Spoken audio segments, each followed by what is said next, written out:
हमारा परम सौभाग्य कि अहमदाबाद गुजरात से हमारे परम पूज्य स्वामी श्री सर्वेश बापू जी भी हमारे मध्य विराजमान हैं। उनसे भी मैं प्रार्थना करूंगा कि 15 मिनट के लिए शक्ति तत्पर पे विचार रखेंगे। स्वामी श्री सर्वेश बापू।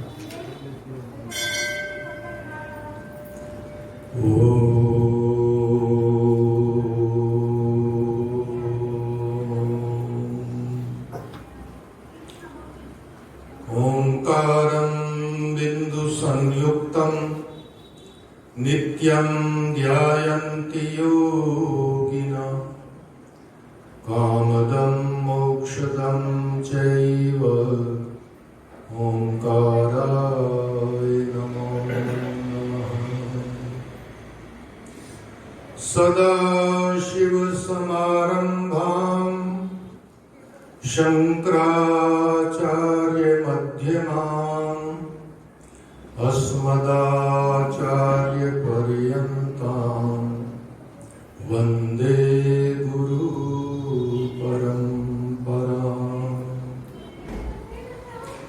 या श्री स्वयं सुकृतिनां भवनेषु लक्ष्मी पापात्मनां कृतधियां हृदयेषु बुद्धि श्रद्धा सकामकुलजन प्रभुवस्य लज्जा तां त्वां नताहसं परिपालय देवी विश्वम्। सर्वमङ्गलमङ्गल्ये शिवे सर्वार्थसाधिके शरण्ये त्र्यम्बके गौरी नारायणी नमोस्तुते नारायणी नमोस्तुते नारायणी नमोस्तुते।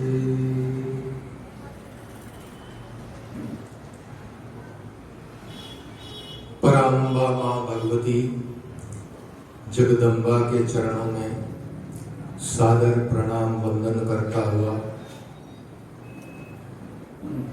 इस पावन बगीचे के कर्णधार संस्थापक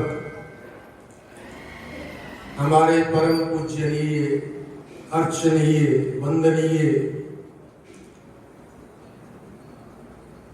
बाल योगी श्री महाराज जी के चरणों में कोटिशा वंदन करता हुआ व्यासपीठ पे विराजमान हमारे परम पूजनीय स्वामी श्री परमानंद जी महाराज को वंदन करके इस देहरादून के प्राचीनतम देवस्थान जो देहरादून का गौरव माना जाता है,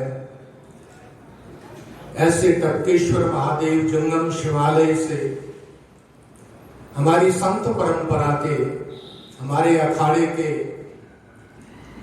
हमारे परम पूज्य वंदनीय महंत श्री कृष्णगिरी जी महाराज के चरणों में वंदन करता हुआ समस्त संतों को नमन करता हुआ आप सभी भक्त महानुभाव मातृशक्ति समिति के समस्त सदस्यगण आप सबको इस पावन पर्व की मंगल शुभ कामनाएं पर मैं उपस्थित करता हूं। महाराज श्री की ये बड़ी अनूठी कृपा हम सबके ऊपर है। एक तो पावन अवसर नवरात्रि का, जिसमें अनेकों वर्षों से ये अनुष्ठान चलता आ रहा है,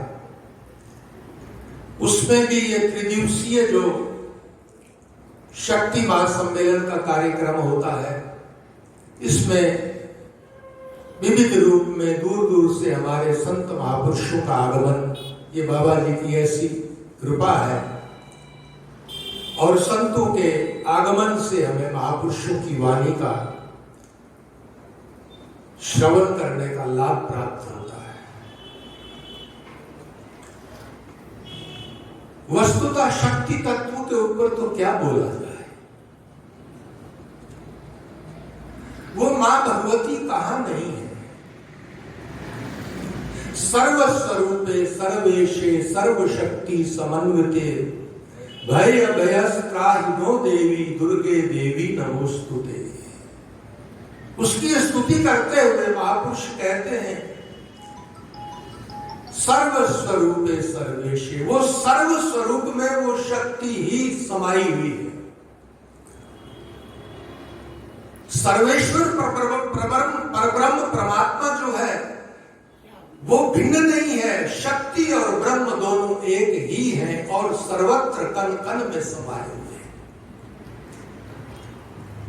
किंतु व्यवहारिक जगत में जब सृष्टि की रचना हुई है तो सृष्टि की रचना में उस शक्ति का जो उपयोग है, उस शक्ति तत्वों को भिन्न भिन्न रूप में जब सृष्टि की रचना हुई तो तात्विक दृष्टि से वो शक्ति तो एक ही है, किंतु फिर भी भिन्न भिन्न रूप में कार्य कर रही है। एक कीड़ी के अंदर जो शक्ति है, कीड़ी की शक्ति एक हाथी में नहीं हो सकती और हाथी की शक्ति कीड़ी में नहीं हो सकती। महत्व दोनों का बराबर है। कीड़ी के अंदर जो शक्ति तत्व है और वो कार्य कर रही है, उसका भी उतना ही महत्व है, और हाथी के भीतर जो शक्ति है उसका भी उतना ही महत्व है। किंतु उससे भी पर 84 लाख योनियां बताई है। 84 लाख योनियों में वो शक्ति भिन्न भिन्न रूप में और भिन्न भिन्न अंश में वो कार्य कर रही है। किंतु उन 84 लाख योनियों में सबसे अधिक जो है उपयोगी शक्ति कहां पर समाहित है? तो शास्त्रों ने कहा है कि सबसे श्रेष्ठ समाहित वो तात्विक शक्ति केवल और केवल मनुष्य के भीतर है।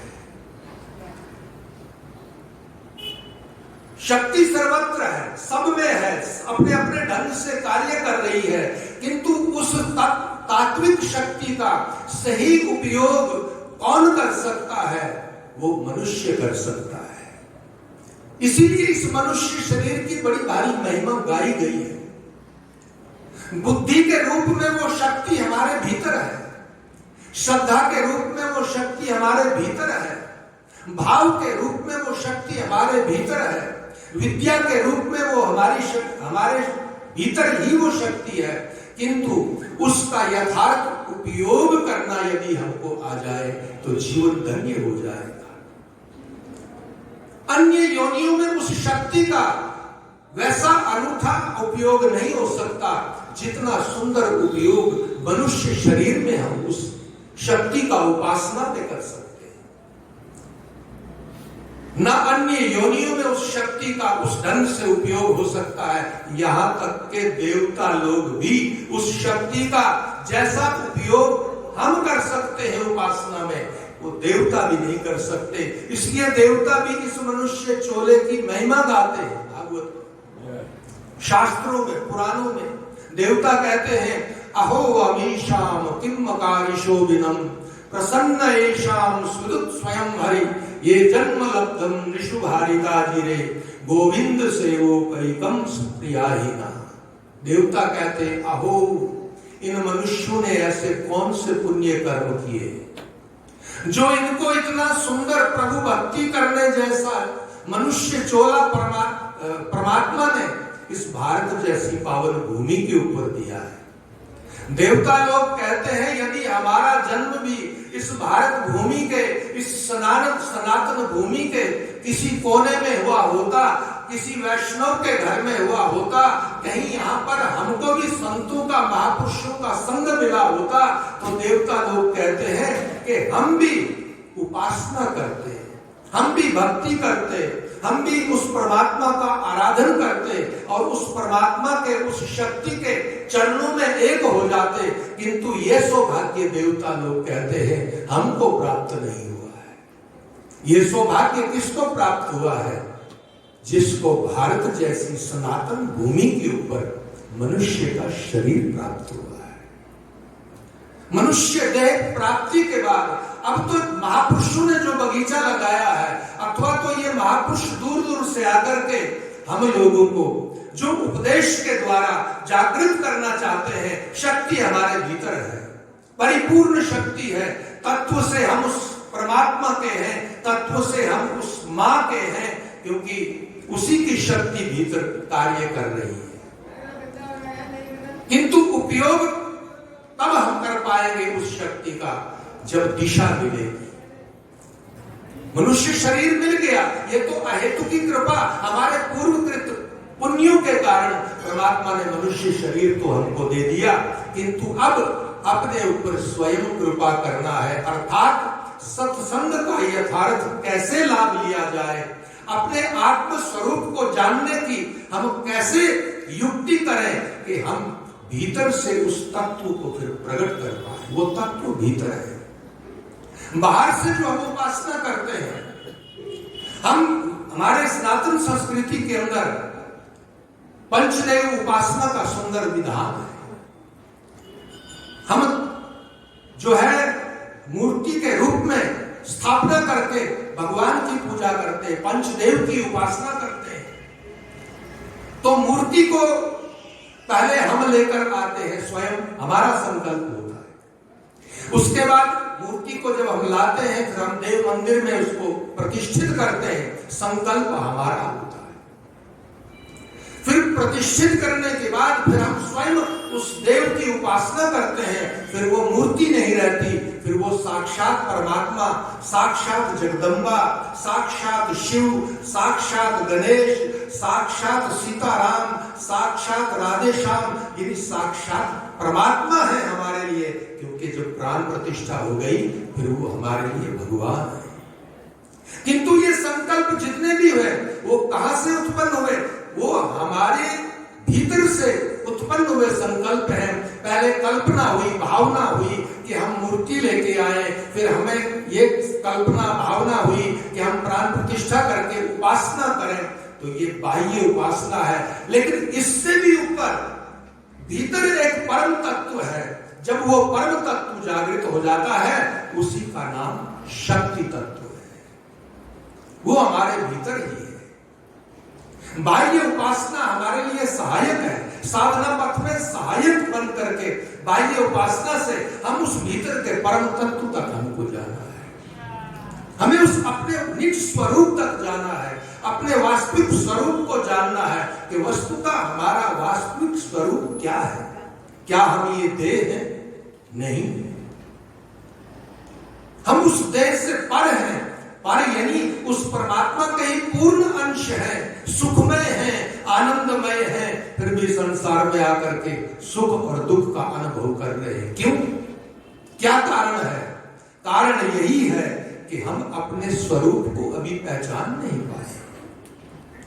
अभी तक अपने आत्म स्वरूप का हमें ज्ञान नहीं हो पाया। अभी तक हम केवल देह में भ्रमण कर रहे हैं, व्यवहार में भ्रमण कर रहे हैं, किंतु भीतरी तत्व को अभी तक हम ठीक से जान नहीं पाए। उस भीतरी तत्व को जागृत करना है, उस स्वरूप तक जाना है। बाह्य साधना के साथ साथ अंतर्गति करना है, तो ही हमारे जीवन का कल्याण हो सकता है। और इसका उपयोग, बुद्धि का उपयोग, विवेक का उपयोग कैसे हो सकता है? महापुरुषों के शरण में रह करके और महापुरुषों की वाणी का अनुसरण करके।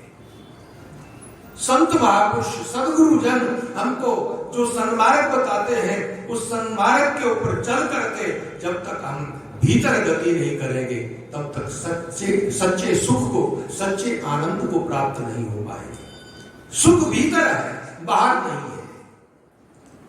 हम कितनी दौड़ लगाएं, कितना भ्रमण कर ले, कितनी बाहर गति कर ले, अंत में जिससे हम लौकिक से यदि हम संबंध जोड़ेंगे, उसका परिणाम दुख ही आएगा। लेकिन उस अलौकिक शक्ति से संबंध जुड़ जाएगा तो फिर दुख का कोई कारण नहीं है। इसलिए गीता में भगवान ने कहा, यम लब्ध्वा च अपरम लाभम मन्यते नदिकम तथा। जिस लाभ को पाने के बाद फिर कोई दूसरा लाभ आकर्षित नहीं कर सकता। यदि वो भीतरी लाभ हमको मिल जाए, यदि हम अपने भीतर ठीक से गति कर पाए, तो फिर बाहर का सुख हमको आकर्षित नहीं कर पाएगा, बाहर का दुख हमको दुखित नहीं कर पाएगा, क्योंकि फिर वो आनंद हमारे भीतर ही है। तो शक्ति तत्व को जानने के लिए महापुरुषों की वाणी का हमें आदर करना होगा। सदगुरु के चरणों में जो हमने आज तक मार्गदर्शन पाया है, उसके ऊपर आगे चलना होगा, गति करनी होगी, क्योंकि मंजिल तभी मिलती है जब जीव गति करता है। बिना गति के मंजिल तक नहीं पहुंचा जा सकता।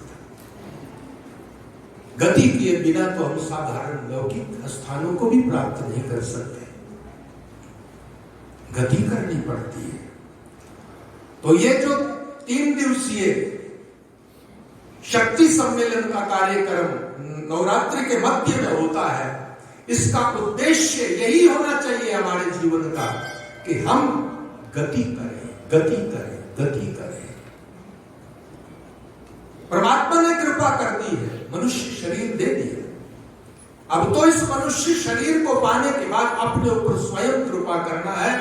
अब आगे गति करना है, उपासना करना है, सेवा करना है, पुरुषार्थ करना है। जिस पुरुषार्थ के लिए, जिस उपासना के लिए देवता लोग भी उत्सुक रहते हैं, वो भी प्रार्थना करते हैं कि हमको भी यदि ऐसा मनुष्य चोला मिले तो हम भी उपासना करें, क्योंकि देवलोक के अंदर देव योनि भोग योनि है।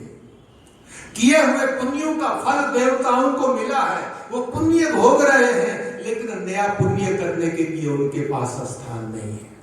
नया पुण्य कौन कर सकता है? मानव कर सकता है।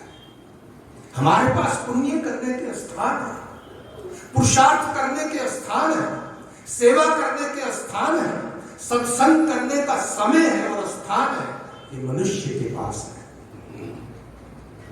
तो परमात्मा ने अहेतु की कृपा करके हमें मनुष्य चोला दिया है। अब हम स्वयं अपने ऊपर कृपा करें और इन महापुरुषों के वाणी का आदर करके उसका अपने जीवन में यथार्थ अनुसरण करके अपने जीवन को जगाने की चेष्टा करें। सबसे कीमती वस्तु संसार में मेरे भाई बहन यदि है तो वो समय है। यदि समय को चूक गए तो बस समझ लो सब कुछ चूक गए। आज हम क्यों महापुरुषों को याद करते हैं, बाबा जी का क्यों गुणगान करते हैं? क्योंकि इन महापुरुषों की शक्ति सतत जागृत थी। ये अपने स्वरूप में खोए रहते थे। हम इन महापुरुषों के सत्संग के लिए क्यों इतने ललायित रहते हैं, तरसते हैं? क्योंकि महापुरुषों की शक्ति जागृत होती है।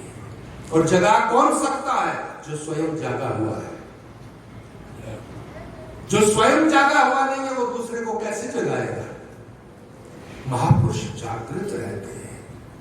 महापुरुषों की प्रत्येक क्रिया जागृति की ही क्रिया होती है। सुषुप्त अवस्था भी महापुरुष की जागृत ही होती है। तो इतना सुंदर अवसर, इतना सुंदर बगीचा जो लगाया हमको मिला है, अब इस बगीचे में बैठकर हमें अपना कल्याण करना है। आगे समय हो चुका है। अगले सत्र में, संध्या के सत्र में अभी 3 दिन तक ये कार्यक्रम चलेगा। महापुरुषों के दर्शन हमें होते रहेंगे, हम इनकी वाणी का अनुसरण करते रहेंगे। मेरा तो बाबा जी की पता नहीं ना जाने क्या कुछ कृपा रही। 25-26 वर्ष पहले मैं आकस्मिक यहाँ आया था। एकादशी का दिन था और सुबह का समय में जैसे ही प्रवेश किया, यहाँ सत्संग की तैयारी हो रही थी, बाबा जी से मिलना हुआ। उन्होंने व्यासपीठ पे बैठाया, सत्संग हुआ। उसके बाद उनकी लीला वो जाने क्यों इतना स्नेह, इतना अपनापन। उसके बाद तो बहुत सत्संग किया, बहुत उनके साथ उठना बैठना, एकांतिक बहुत हमारा वो रहा। तो ये मेरा अपना स्थान है, ये मेरा अपना परिवार है। मैं कोई अतिथि नहीं हूँ, आप ऐसा कभी भी ना माने। जब तक शरीर, अब थोड़ी अवस्था का जरूर फेर है, शरीर जब तक ठीक रहेगा, स्वस्थ रहेगा, मैं पहुंच पाऊंगा। हमेशा आया करूंगा। और आप लोगों के माध्यम से महाराज श्री की भी बड़ी मेरे ऊपर कृपा है। आप संतों के भी दर्शन होते रहेंगे। तो ये 3 दिन का कार्यक्रम अधिक से अधिक संख्या में एक दूसरे को प्रेरित करें, सब लोग इसका विशेष लाभ ले सके, ऐसी सबकी चेष्टा और भावना होनी चाहिए। इतना कहकर मैं अभी इस सत्र को, अपने शब्दों को इस सत्र में विराम दे रहा हूँ। बोलिए जगदम्बे मात की जय। दुर्गति